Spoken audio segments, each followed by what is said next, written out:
Special event alert.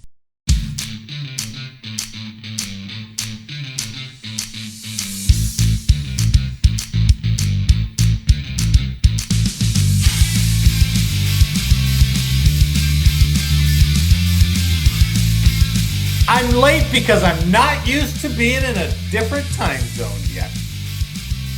Which is excuse number 303 for being late for changeover, your weekly space news and variety show. I'm your host, Marty Smith, and I'm joined by Mr. History, Eric Perrott. Man, it's good to be back. Even though you're in Florida, no longer in Colorado. We're right next to each other on the screen, baby. So we're here to bring you the latest headlines, updates pertinent to all Guardians and to the other lower branches as well. So take your seats, get informed, and have a laugh because late for changeover. Oh. Did it go off? Because I didn't hear it. you couldn't hear it. I didn't hear a thing. Something's going on with my thing here. I don't know what. Fuck. It did that with Jake too. Yeah, I didn't hear it. Yeah, well, I'll have to dub it in later. Okay. Yeah, so I don't know. Maybe everything's screwed up. I have no idea. Well, we're missing Jake tonight. What's Jake up to? Jake is in SEAL heaven out there in North Carolina, I guess, right? Was it North Carolina or Virginia? That was Virginia. I thought he was going to North Carolina, but I guess Virginia would make more sense with all the Navy pictures. Yeah, I think it's Virginia. That's pretty cool. The one of the turret inside looking at whoa. Yeah. Did you ever Wisconsin?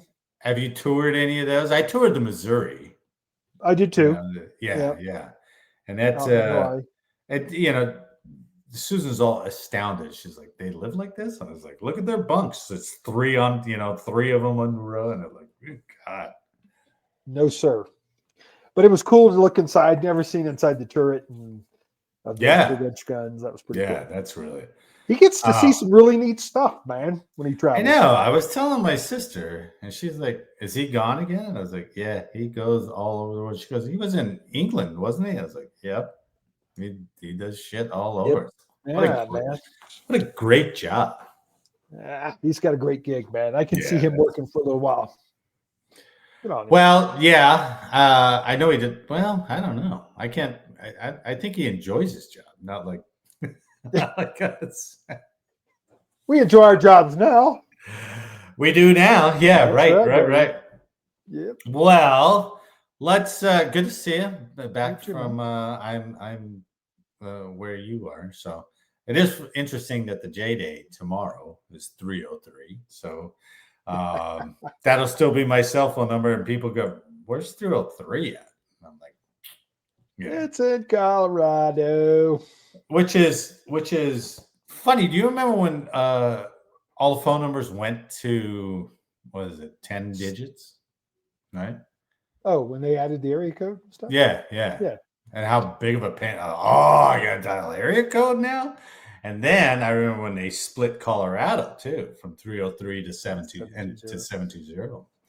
So and I still have a 719. Oh, Colorado Springs, huh? Yeah, nice. Still. Yeah, to this day, man. Well, yeah, people out here, it's all 850. But I don't think that means much anymore. I mean, now that you don't really get charged for long distance, nobody gives a shit. You know? I mean, God, long distance payphones. Man, it's like putting in the quarters. Or better yet, make a collect call. I have Mr. Eric Perrott on the line requesting a collect call. Do you accept the charges? Like, oh my God. I hear my dad like, yes. Like, sorry, Dad, I know. I don't have any quarters, man. Remember what a prize it was when they would at raffles and stuff, you could win like calling cards. Remember what that was a big deal. Yeah, those were really valuable, you know. And then you'd have somebody who worked at MWR and they'd be like, here, I got like 10 of them for you. And you're like, whoa, look at that. What a heist. That always came What a in heist. handy when you were traveling to a certain extent. That was better. Yeah, that and traveling checks. Traveler's checks. What a Traveler's pain in the checks. ass traveler's checks. Man, we've come a long ways, haven't we? Holy cow. Life has sure become a lot more convenient when you look at it that way. Venmo and PayPal and all that crap. Oh yeah, that's right. I mean, the only thing you have to worry about is, and the route we took out here, there were certain areas that cell phones were not working. And you're like, I don't know what I do. There's no payphones. You can't pull over to a gas station and call anything. So You better keep that old Atlas in your truck anyway. remember highlighting the trip? Hell yes. That was Hell the yes. smart move, so you could see it at a moment's notice. Yep. And you'd be like, nice. what city is that? As you're trying to drive with that big fucking. Literally, you can drive around now with a cell phone and never get lost. My sister Never. gets so upset at me. I think I told you, because I haven't memorized any streets around here yet. She said, She looks at me and goes, how can you not do that? I was like, I don't know. I just follow the phone. But yeah, don't you want to know? I was like, there's so many. the phone knows. I know. Yeah, the phone knows. I mean, I don't know. She's like, you turn on this one, and then you take a right on this street. She knows all the names. She's very good that way. And I'm like, I don't know what you're talking about.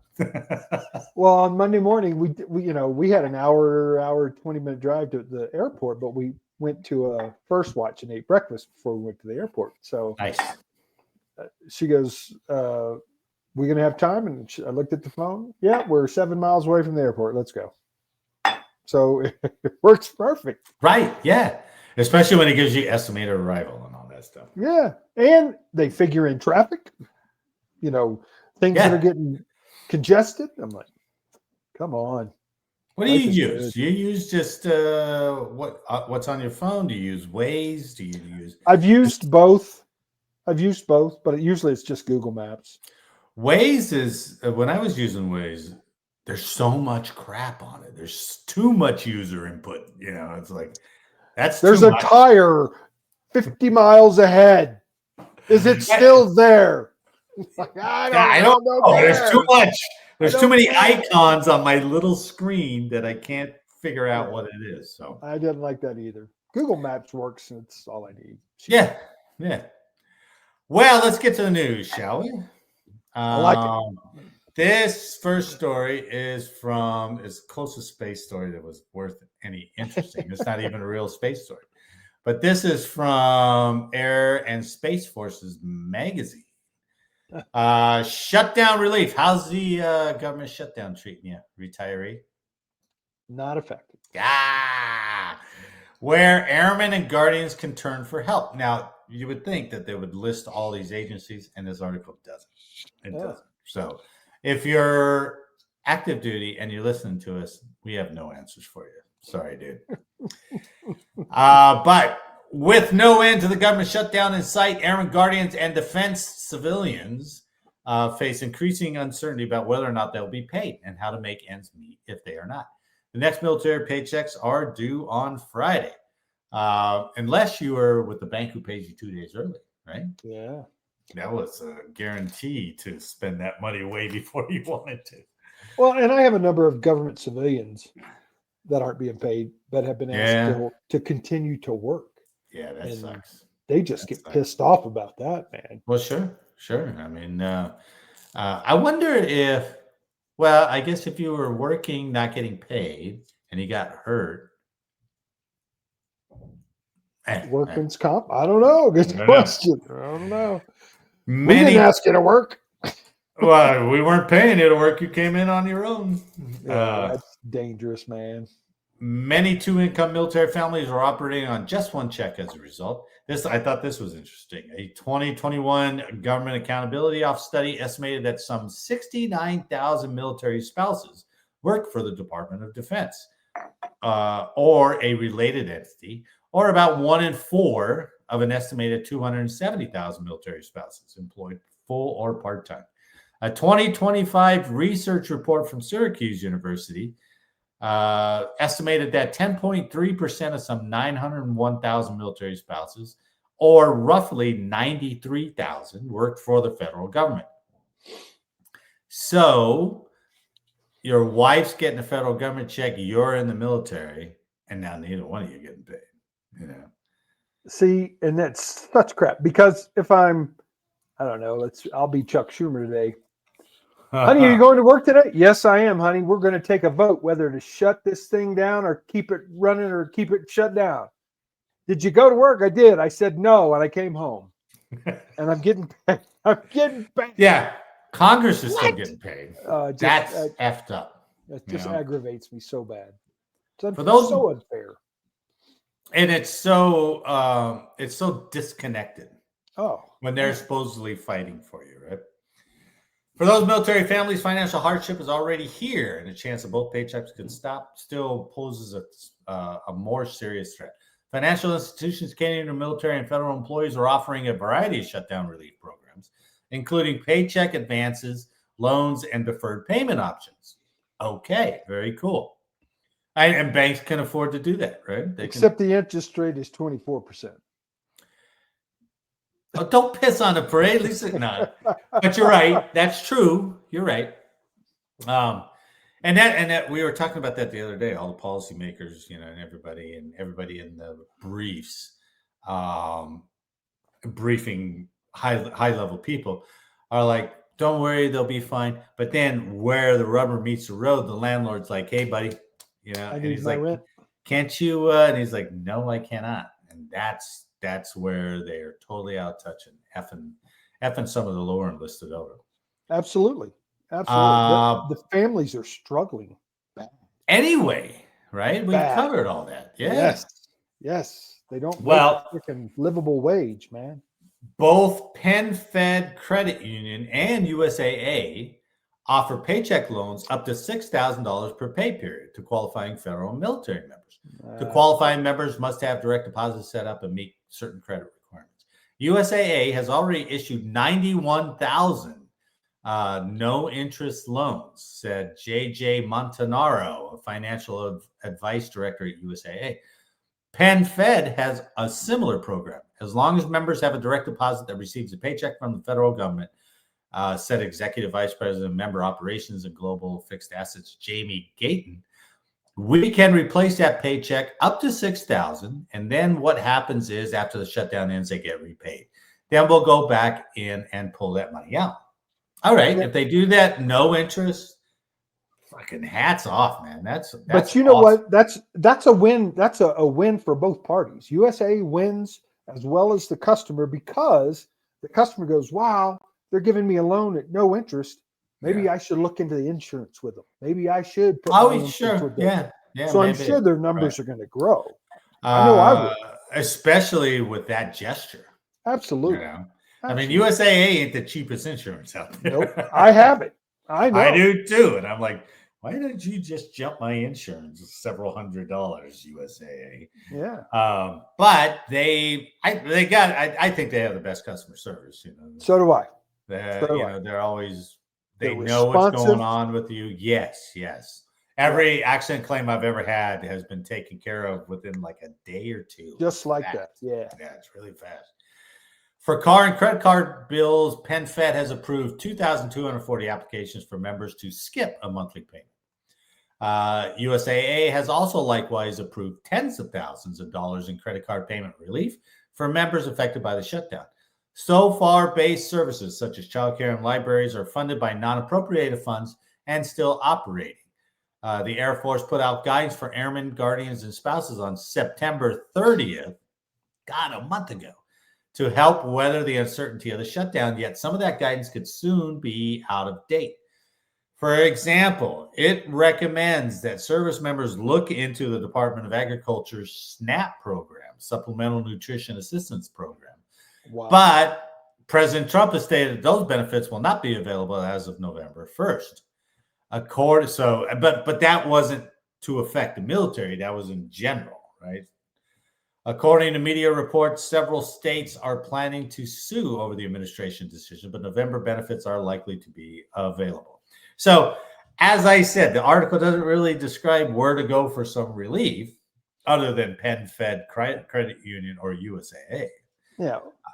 Well, Uh, think about the other families that aren't military related that are affected by EBT, the yeah, food stamps, and yeah, all right, that's gone right, away.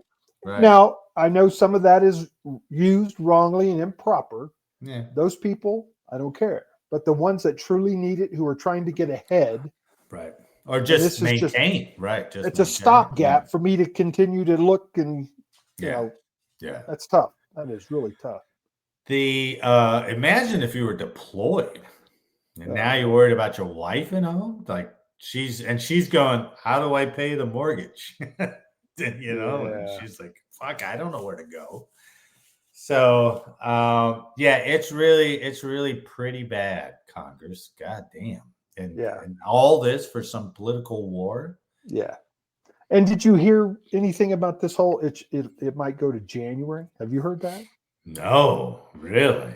Yeah. I don't know how true that is. That's just something I heard. So I How don't could have they any extend it out to evidence. January, man? That's Fighting back and forth and justify your positions. Oh man, you should all be fired. I don't know. And I realize some of the things I listen to are biased one way or another, right? But if it's true, and I heard one that kind of listed out all the things that the Democrats are holding out for before they'll vote for the continuing resolution. Right. And some of them are just like, come on, green energy? We're still doing that? Yeah. The free healthcare for everybody under the sun, we're still, I mean, come on. Yeah. But they can't, obviously nobody's winning. And I don't know politically if anybody's really winning, especially No. if this extends that much longer. So I don't know. It's pretty, we're not usually this long into it. Usually we're like a week, right? Yeah. If that, right? Couple days. And then everybody's like, ooh, I could look pretty bad on this. Maybe I'll give in. And both sides have said at one time, we never shut the government down for political That's all they ever reasons and shut views. it down. They never I know. shut it down for anything but political reasons. But to watch them backpedal now, it's like, come on, fellas. Yeah, I crazy. know it's dumb. Well, and then I'm tying this to the whole mayor of New York Mondami thing. Yeah. I find that's going to be interesting because the people of New York it appears, are going to elect this guy. I guess. So now we're going to have this wonderful experiment into the socialization of, a government-run grocery store, free bus travel across the city, taxing your $350 million, $250 million, whatever it is, earnings more to take more of their money to pay for it. And I'm like, if I'm an earner of $250,000 because I work, I'm out. You can have it. Hell yeah. You can kiss my behind. Well, so they've already shown that one grocery store that he's proposing, that they've already shown a practical thing where that's basically empty and closing down. I can't remember where that's at. I think it's in Philly or somewhere like that, where they've done that. An experiment. But they've already shown that it's failed. But people are still going to vote for that stuff. Well, I told my wife, I said, electing, I want New York to deal with the pain of this thing, man. And just, as much as he talks about all the Islamic stuff and the tinge of anti-Americanism that kind of surrounds the guy, for him to be running for mayor, right? Not governor, it's mayor, right? Mayor. Of a city that was attacked by Islamists. 25 years. That's all it took, 25 years. And we're not, not concerned about it at all? Nothing. We're back to normal, I guess. Oh, and by the way, defund the police. They're a terrorist organization. And now he runs that. He backpedals all the way. I said I was sorry for that. I didn't mean that. But, and that's what always makes me wonder, New York, Chicago, all these big blue cities,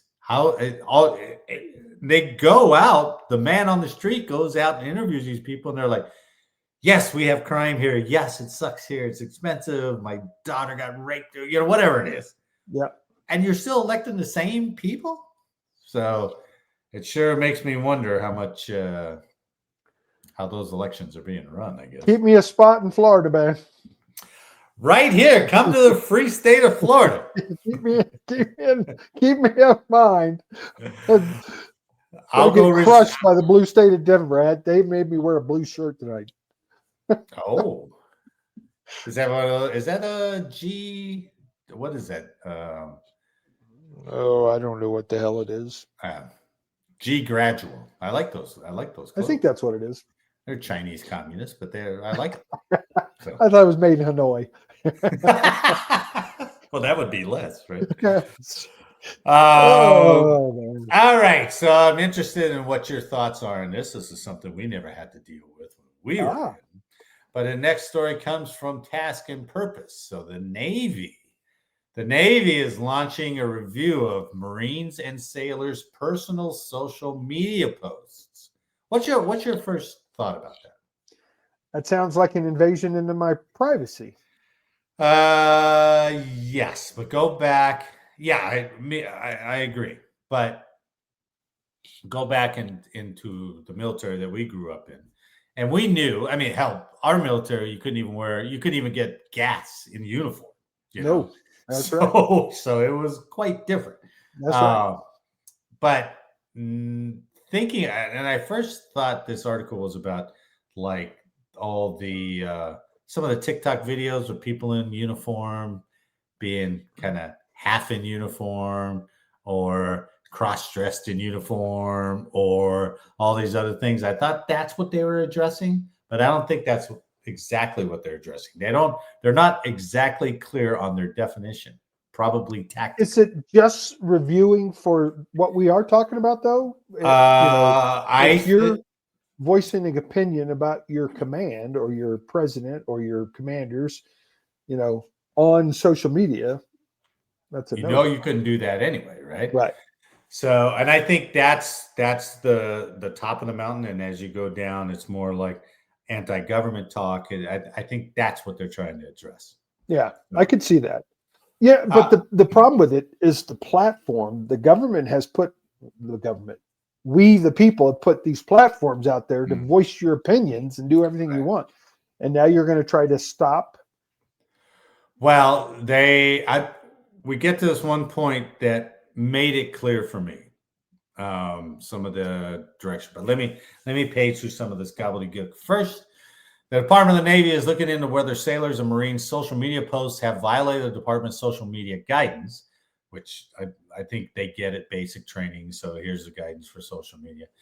According to a recent message from Navy Secretary John Phelan, at the direction of the Secretary of the Navy, the Department of the Navy is actively reviewing reports related to service members' social media activity that is misaligned with the Department of Navy's current social media guidance. According to the October 24th All Navy message, the guidance remains in full effect and we are committed to upholding the highest standards of conduct. The message does not specify what exactly prompted the review or how sailors and Marines' social media posts may have been misaligned with official guidance, but service members are expected to uphold Navy and Marine Corps values on duty, off duty, and online. I was like, oh, that's a good little turn of phrase. Well, I certainly understand that, right? I do. Sure. But that's like saying we're going to put listening devices in your house, and if you ever talk bad about the military when you go home, we're coming for you. Yes, I agree with you. But this this phrase, I'm trying to search where it was. Basically, what they're saying is, we don't mind what you're saying, but make sure that the viewer knows that you are not reflecting the military's point of view, or the Navy's, or the Marines, or this is just you saying it, right? Okay, yeah, that makes sense. And probably don't say it in your uniform. That's probably a violation too, or whatever partial uniform that you're wearing. You would think that needed to be part of it, right? You don't want to go in there, I'm all drunk home, making a TikTok video about how bad the Navy is. Yeah, as long as you do not. as long as you reflect great credit upon yourself, the unit, and the United States Navy, I suppose that's right. But if you come out and you're like, Navy hates Islamists, you're like, you're not speaking for the Navy, buddy. My goodness. That's where they may haul you away. So, well, if you think about it, this isn't. I didn't mean to interrupt you.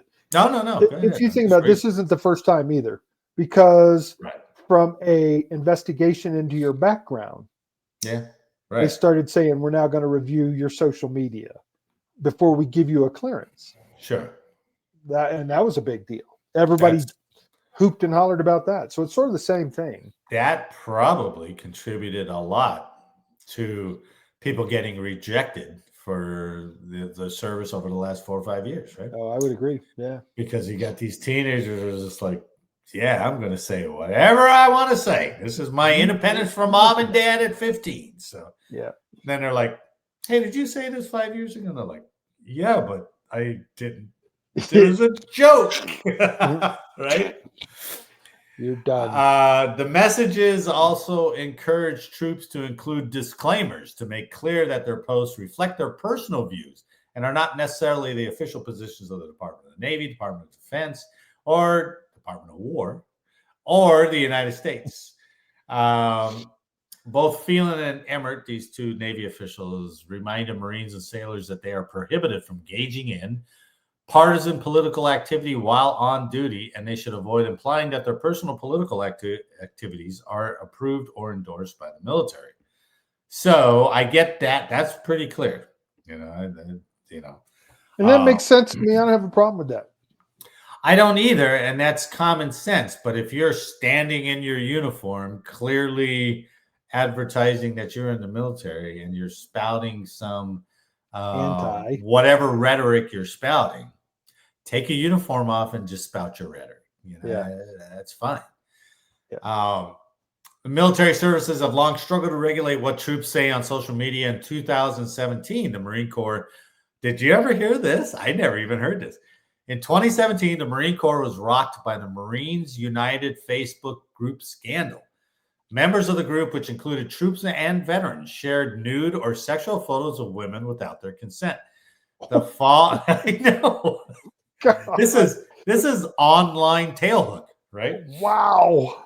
The following year, the Marines announced that about 130 people had been investigated for online misconduct, ranging from sexual harassment to revenge porn, of which roughly 60 were punished.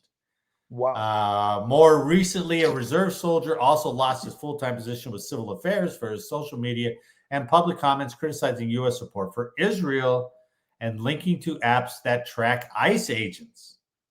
All right, that's pretty shitty. Yeah, he needs more than just non-judicial punishment. In 2021, the Army announced it was separating another soldier for joking about the Holocaust on his TikTok channel. Believes in flat Earth too. Come on, man. Could have been that guy. Probably. So, I mean, that's part of the ignorance of youth, I suppose. But the Marines won on, and it was on Facebook. They were revenge porning people on Facebook. How did we miss that? I don't know. I mean, remember when Tailhook came out? Everybody and their dog knew about Tailhook, right? Everybody. That one, Marines kept pretty tight. Locked up pretty tight. Facebook thing blows me away. Facebook! I know. Yeah, it's crazy. Oh, well. So, all you youngsters planning on joining the military, watch out what you post. And all those who are in the service, watch out what you post what you wear. Yeah, right. That not to mention on a side note, but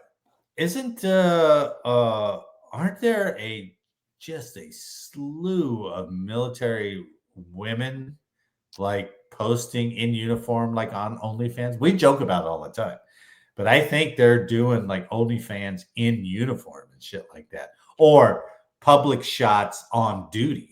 You can't tell me it's not happening. I mean, from the civilian standpoint, a number of police officers female police officers who are making extra money on OnlyFans wearing just their gun belt or their body armor or something. Ooh. I'd have to see that to review if it's in poor taste. Yeah. But, Well, break out your $65, $30 a month, or 65 for 3 months, or 135 for 6 months. I bet they're making. Unbelievable. I bet they've got to be making just tons of money just for the thought of this is a teacher, this is a cop, this is a firefighter, and oh yeah, you can go see their nudes. Dude, some of them get so crazy on their OnlyFans page. They're making, hundreds of thousands of dollars in a year. I mean, literally. It's hard to say. It's hard. It's hard to say. I mean, because they're just taking pictures and putting them out there. So it's videos. And videos, right. Videos. Now, depending on what they're doing in the videos. And we should stipulate there are a lot of crazy men who do have OnlyFans doing the same crazy shit. It's not just women. So I am a little jealous of those men who can pull that off. You know what I mean? Right. I mean, if anybody would pay to see a 58-year-old semi-retired guy, I'd be like, no. Hey, honey, I got a new idea where I don't have to work the weekends. And you know what she'll tell you? Honey, that was me that paid the $39. So I'm the one that's looking at it. She'll be like, I tried to pay it, but can I borrow some money from you so I can pay you? It's a crazy thing, man. And how many people are on it? Oh, my God. Worldwide. Absolutely. It's huge. It's a worldwide virtual. Yeah. Oh, my God. It's crazy. Every time I'm on Instagram and you see a picture of a woman on the normal Instagram, if you look to the information on top about her, you'll see her link, and it's a link to OnlyFans. Yeah, Instagram is just like this tame advertisement for it. That's right. For more, right? That's all. Yeah. That's all it seems to be. Instagram and TikTok. So yeah, crazy. All right, let's stop talking about porn in uniform. This next one from Task and Purpose, I want your opinion on for procedure. I say do it. I say do it. Well, I saw the story first on Fox News, but then it was actually from, I think it's been copied from like the local news station, and then Fox ran it and Task and Purpose ran it. But this one, we'll just say it's from Task and Purpose. So, guards fire on truck at Coast Guard base. I did hear about this. All right. Last week, at the end of a day of protest, last Thursday, the 23rd, outside the gates of Coast Guard Station Alameda, which sits on an island between the cities of Oakland and Alameda in the San Francisco Bay. The protests were aimed at a corps of federal agents who had arrived at the installation earlier in the day ahead of an announced blitz of federal immigration enforcement in the San Francisco area. Now, side note, Trump decided not to do the blitz, but they were still there anyway. Right? Protesters blocked the single road access to the base, prompting California State Patrol and other authorities to use tear gas. Local police, according to reports, had declined to disperse the crowd. Well done, cops. Good job. Isn't that amazing?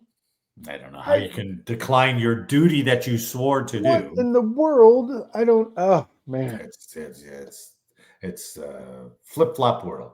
It's a crazy world. That's right.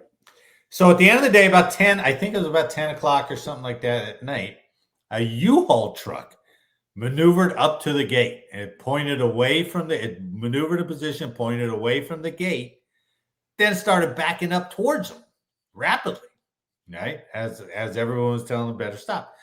A handful of guards then fired at least a dozen rounds from rifles and pistols at the truck. The truck stopped, and then it drove away. No Coast Guard personnel were hurt. The Department of Homeland Security released a statement saying that the truck driver and a bystander were injured. The truck driver was shot in the stomach and is being held for mental health evaluation by the FBI. The bystander was hit by a fragment, treated at the hospital and released. So I guess the truck drove away. I don't know how far, but then another car came by and picked up the driver.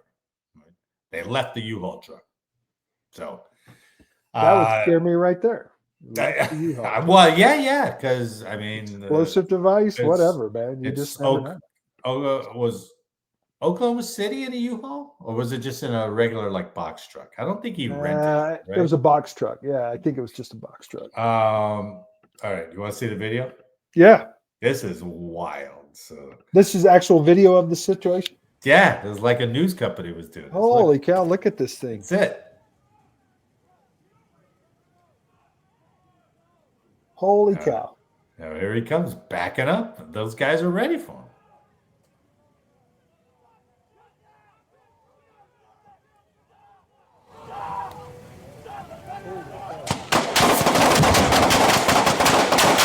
Wow! Wow! Isn't that wild? Wild is definitely oh my God.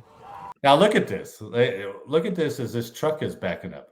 News camera guys just standing there, right? The news see the guys right in the middle. The bystanders everywhere. Well, there's bystanders on the side. The protesters were there, but these guys have like their lights, their camera. I think they're part of a news crew. Yeah, but here's the problem: that rounds ricochet off trucks all the time, man. So, but these guys, I do.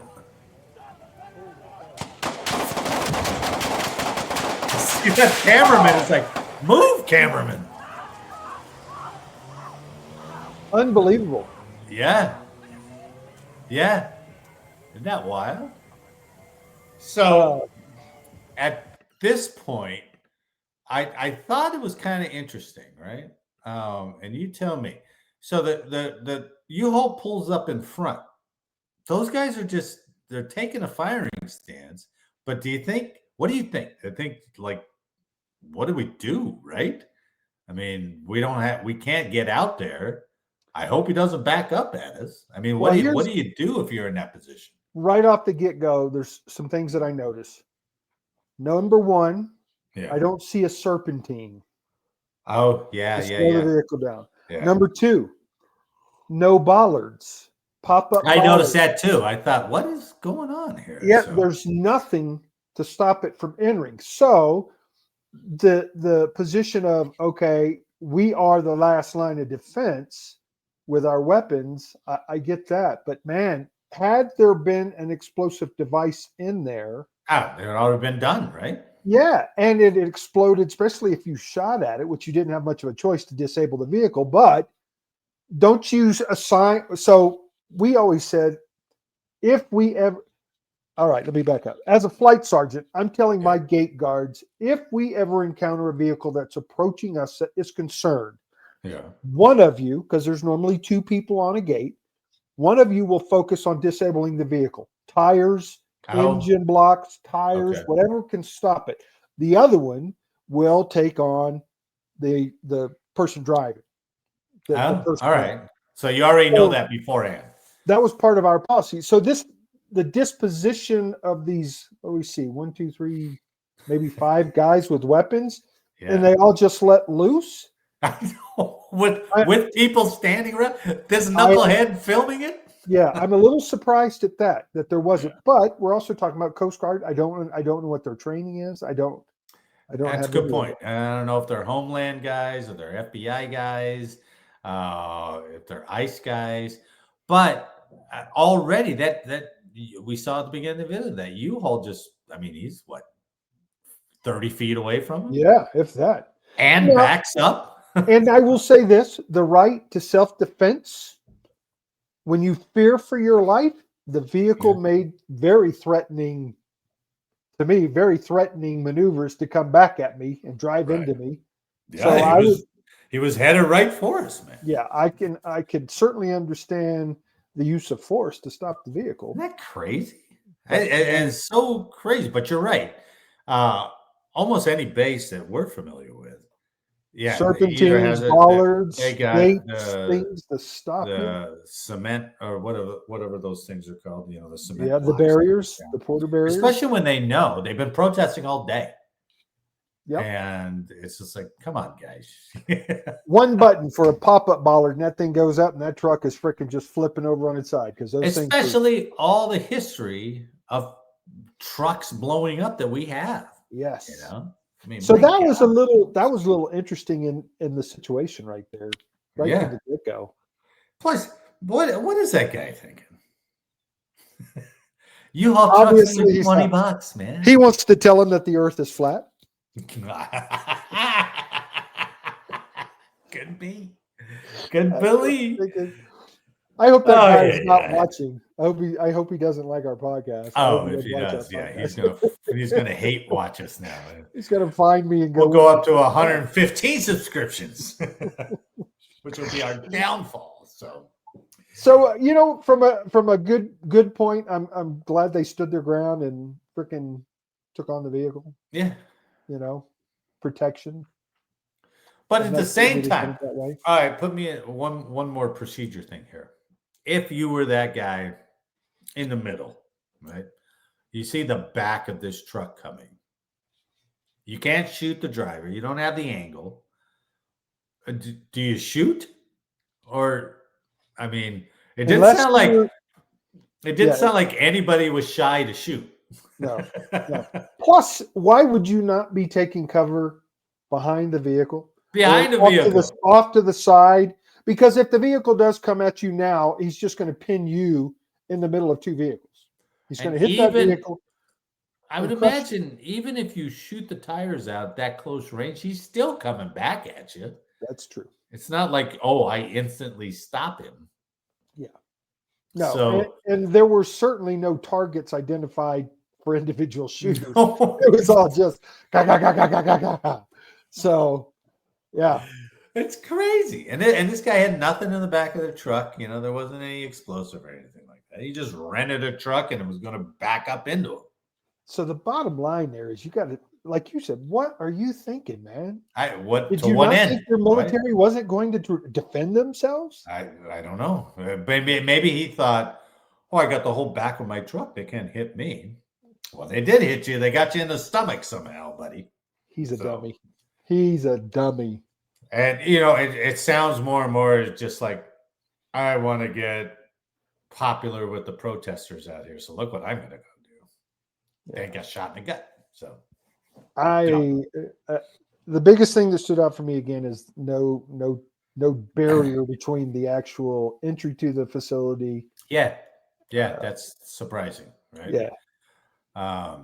But maybe I don't know. Maybe it's because it's a Coast Guard base, but still. Well, hopefully we hear more on this. I really want to. I don't know. It happened a week ago. I haven't heard much. So yeah. All right, Eric. Let's go into Michelle Zayatz's favorite part: unheralded history. Right? I like unheralded history, man. So I may have gone off too far off the beaten path. I know I may have gone too far off the beaten path to come up with something because it's not an exact event. It almost was. Okay. But it didn't really happen. So let me go first because I think yours will probably be better. And then next time we do this, I'll be like, I should probably find an actual event. All right? All right. So my unheralded U.S. military history is the FP-45 Liberator. You ever heard of that? The FP-45 Liberator was a highly unconventional and crude single-shot pistol developed by the U.S. during World War II for covert psychological warfare. Its minimalist design was specifically engineered for cheap, rapid mass production, not for durability or reliability, as it was intended to be a disposable desperation weapon. So one here shot. we are. Well, no. It had 10 shots. Oh, I thought you said one shot. It could only shoot one at a time. I got you. All right. Now it makes sense. But after you shot 10 shots, they said the gun would fall apart. Wow. What a plan. So what their plan was to use this cheap little gun for like resistance guys. So there's a quote in here. What is it? It was the primary strategy was to use the weapon as a gun to get a better gun. That's what it said. How about bring a better gun? Well, fight instead of that one, because they were going to drop all these cheapo 45 caliber guns into resistance areas, and so now you have at least one shot all these resistance fighters that could take a Nazi out and then get his Mauser or something like that, right? Okay. It was a simple mass-produced gun. The pistol had only 23 parts, most of which were stamped from sheets of low-quality corrosion-resistant steel. The barrel was an unrifled steel tube, and the cocking knob was made of cast zinc.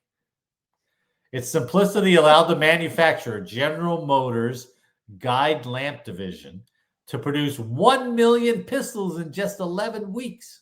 Wow. I hope you have a picture of this thing. I do. No identifying marks. The Liberator pistol. I'll show it to you right now. This is the FP-45 Liberator. It's like the size of your hand. All right. Tell me it doesn't just come out of frickin' what's the movie guy with this British secret agent, Michael, whatever his name is. Who? What movie is that? Hey, baby. You know, the guy that the British guy. Austin Powers. Austin Powers. Doesn't it look like a gun he would carry? Oh, my God. I was thinking more like in Inglourious Bastards when they had like that forearm gun that they had to punch to make the shot go off, right? Yeah. The Liberator pistols were intentionally produced without serial numbers or factory markings to ensure deniability and prevent tracing. The project itself was disguised with a misleading name, Flare Projector Caliber 45, or FP-45, to mislead enemy spies. To fire the pistol, a user had to manually twist open the breech, insert a single 45 ACP cartridge, and twist the block closed. After firing, a wooden dowel included in the packaging was needed to manually push the spent cartridge out of the barrel. Sounds a little complicated to be a quick shot, doesn't it? Well, it's one shot. Due to its unrifled smoothbore barrel, the bullet would tumble upon exit, making the Liberator highly inaccurate beyond a few yards. A few yards. You'd probably do more damage if you threw it at him, right? That's what. Well, we have like 4 guys sitting around a bonfire drinking beer one night and say, hey, we really can come up with a throwaway gun? Yeah, they did. Man. Testing showed that the pistols would begin to show significant wear, such as splitting at the welded seams after just 10 rounds, with a maximum expected lifespan of about 50 shots. The hollow pistol grip included a small compartment that could store up to 10 rounds of ammunition. So here's how they intended to use it. The FP-45 Liberator's intended use was for psychological warfare, not traditional combat, as it was never issued to Allied soldiers. The pistols were packaged in wax cardboard boxes with ammunition, the wooden dowel for ejecting spent casings, and simple, wordless, illustrated instructions. They were meant to be airdropped behind enemy lines to resistance fighters in occupied territories. Again, this was described as a gun to get a better gun. A resistance fighter would ambush and incapacitate an unsuspecting enemy soldier at very close range with the Liberator's single shot. The fighter would then take the enemy's superior weapon and ammunition. The Liberator would then be discarded. This strategy was designed to have a significant psychological effect on Axis forces. The knowledge that thousands of clandestine, untraceable pistols might be in the hands of civilians was meant to create constant fear and demoralization among occupying troops. So, just to know that it's possibly out there, that these refugees may not necessarily be unarmed, might create some problems. So I get it. All they had to do is show the picture, though. I'd be like, you're going to come at me with that thing? Okay. I'll just stand 3 yards away from you. You can't hit me. Come on. Now, despite producing 1 million Liberators, the airdrops were not implemented on the scale originally planned. Concerns from military commanders, logistical difficulties, and worries about retaliation against civilians limited the weapons distribution. Only a small fraction of the pistols were ever developed or deployed, primarily to resistance groups in France, Greece, and the Philippines. The overwhelming majority of the weapons produced were never distributed. Hundreds of thousands were later melted down for scrap metal. There are very few documented instances of the Liberator being used as intended during the war, and today, original FP-45 Liberators are highly prized collector's items due to their scarcity and unusual history. Yeah, go figure. So that's the FP-45 Liberator, a plan that we never followed through on. I'm real happy about that. But General Motors made a mint off of 1 million of them. So, I'm sure with the government contract. Holy cow! Yeah. Was it General Motors? Yeah, it was General Motors. General Motors. So, unbelievable. Yeah, interesting, huh? That is a piece of interesting history. Let's see if Chief Zayats calls us out on that one. Yeah. So in the past, we have talked about how the military has treated the people living on the installation, living in dorms, whether it be because they got mold in their government quarters. Oh yeah, they let people play in foam that the fire department was putting out as bubbles. Remember? Right. So my history revolves sort of around those things. So let's go back to World War II. Nazis were trying to come up with, a super soldier, and they were testing them with different drugs. Captain America, right? Yeah, right. So unbeknownst to me, I never thought the Americans would do anything such. However, they did. At Edgewood Arsenal, the U.S. military's top secret human experiment program during the Cold War. Oh. Unbelievable, man. Wait till you hear some of this. This is an Operation Delirium, is it? Nope. Nope. Between 1948 and 1975, the U.S. Army tested chemical weapons like mustard gas and LSD on American soldiers at Maryland's Edgewood Arsenal facility. It's right outside of Aberdeen Proving Grounds. Developed by the Nazis during World War II, sarin is a deadly chemical that can kill in minutes. And for years, the U.S. military secretly tested sarin gas on its own soldiers in a series of classified experiments at Edgewood Arsenal, a government facility in Maryland. But sarin wasn't the only lethal chemical weapon used in the human experiments at Edgewood Arsenal. From roughly 1948 to 75, the Army experimented with multiple chemical warfare agents, exposing around 7,000 soldiers to chemicals like tear gas, mustard agents, and other dangerous drugs. Holy shite. The part that makes this so shaky: soldiers who volunteered for the program were reportedly often misled about what they were signing up for. And after they arrived, many volunteers were administered drugs without being told what they were. If they had told me, this is a test subject, he said, if they had told me what it was and what it did, I never would have taken it, one test subject said. They gave him LSD. So initially, the Army argued that the Edgewood Arsenal experiments were necessary for national security. With the Cold War raging, the military needed to know which chemicals might harm U.S. troops and also wanted to develop its own chemical weapons to use offensively.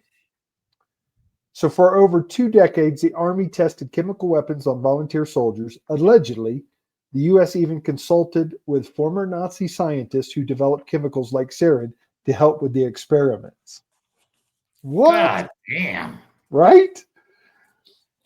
Psychiatrist Colonel James Ketchum, who later became known as Dr. Delirium, Operation Delirium, joined Edgewood in the 1960s, spearheading its mind-altering drug test as the head of psychochemical research.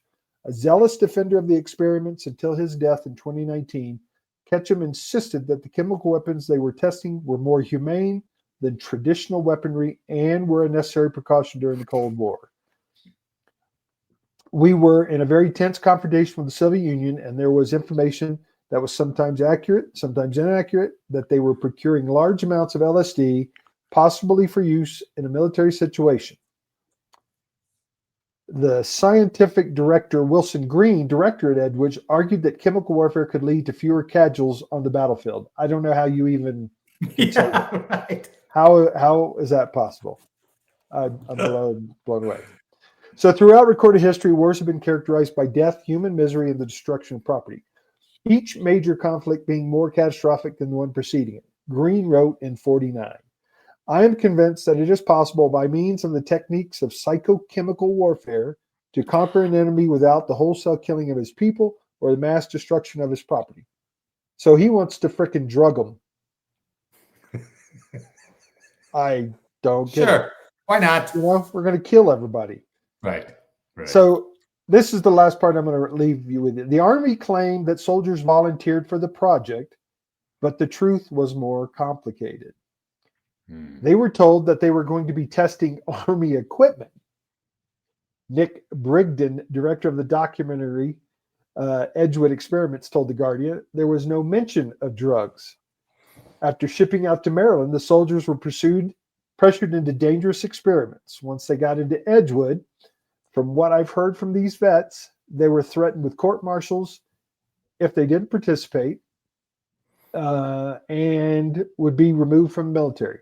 Officially, the Army told a different story. The Armed Forces Medical Policy Council decided in the early 1950s that without human volunteers, the project could not continue. So the National Center for Biotechnology Information agreed. So the council authorized using soldiers in the medical experiments. The Army later claimed that all participants voluntarily consented and received a full briefing on the test. But the veterans who had participated in the test disagreed. They told me it'd be like taking aspirin, one test subject told the Baltimore Sun. But the drug test endured left him suicidal for years. Suicidal? Suicidal. Shit. The fact that they were allowed to do it without people who knew what they were doing was very, very scary. A physician named Mark Needle told the New Yorker, there was no humanity in it. There was no morality in it. What did the test at Edgewater Arsenal look like? They had a special reaction as to what he had seen. Let's see. The symptoms which are considered to be of value in strategic and tactical operations include the following: fits or seizures, dizziness, fear, panic, hysteria, hallucinations, migraine, delirium, extreme depression, notions of homelessness, lack of initiative to do even simple things, and suicidal mania. Notions of homelessness? Yeah. Oh, God. As a result, the volunteers took drugs that rendered them terrified and debilitated, including dangerous toxins like sarin and Agent BZ. Researchers also gave the soldiers doses of LSD and PCP to test their reactions. Oh, my God. That's so insane. This place became pretty much a terrorist training camp. You know, we're going to kill you. You know, the thing is like, yeah, they were threatening these soldiers. You know, if you talk, well, court-martial. But they had no carrot. Like, oh, if you do it, you get $20 extra in your paycheck. Like, yeah. What is it? You know? Yeah. So this will be the last paragraph. The aftermath of Edgewater Arsenal. In 1975, the human experiments at Edgewater Arsenal ended after a Congress investigation exposed the program for its coercive recruiting process and repeated failure to obtain informed consent from volunteers. God. But the soldiers who had been subject to the experiments felt their effects for decades. Many of them struggled with depression, suicidal ideation. Others suffer from nervous system disorders. I need to know everything that happened to me because it could give me some peace and fewer nightmares. A veteran from the, I mean, it just goes on and on. They've got numerous vets who talk about the you know, all the, those things. Sure. I'm looking at all the effects that it had. Absolutely. So, yeah. I mean, they became drug addicts, right? Yeah. I was amazed that our government would actually have done that. But Well, Jake truth did be get told, 7 anthrax shots. so did I. So there you go. Yeah. So, I I got all mean, the the government whole was anthrax series. just a couple years ago, they were drumming people out for not getting the vaccine, right? Yeah. So, Yeah. actually, it's not that hard to believe that our government would do that to When us. you put it that way, you're right. But some of the drugs and sarin gas and mustard gas and God, it's so nasty, man. what did you think that was going to do to a person, man? I mean, how do these guys have that much power?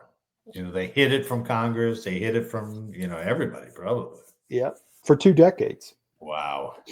Well, that's a downer. The coercion piece was freaking ridiculous. Yeah, that's okay. Yeah, All right. Well, that's good. I'm glad we bring that out. That's a good history. yeah, both of Let me- them. Never seen the gun. Let me change a setting here real quick that I just realized. Oh, are you still there? Can you hear me? Barely. Keep talking. Barely, you can hear me? Now I can hear you. Okay. All right. Let's see. I had my whole thing on the wrong setting. So You sound good. You're Really? not echoey. Yeah, I'm not echoey now? not that bad. I'm a dummy. Well, I'm glad we got that fixed. Good unheralded history. Yeah, I like that. was I good. think that's fun. But I'll now tell Jake this too whenever he gets back. We should coordinate on what stories we're doing for this so we don't step on each other. Step each other. Yeah, Well, let's call it a night, Eric. I think so, my brother. I think so. On behalf of all of us here, or Eric and I'd like to thank you for listening today. Please like, share, subscribe, and let us know how we did in the comments. And make sure next week that you are not late for changeover. Oh. Did you hear that one? Yes, sir. That was spot on. Eric, good to see you. Welcome back. You too, my friend. Hopefully Jake's back and we can get the whole gang back before you guys all disperse again. World travelers, brother. Yeah, I know. And I'm back working. Even though I'm in paradise, I'm back working. Shut up. I don't want to hear it. Go to the pool tomorrow. I will. There you go. Eric, thanks for the week. And to everyone listening and watching, thanks for watching and listening. And we'll see you next week. Bye.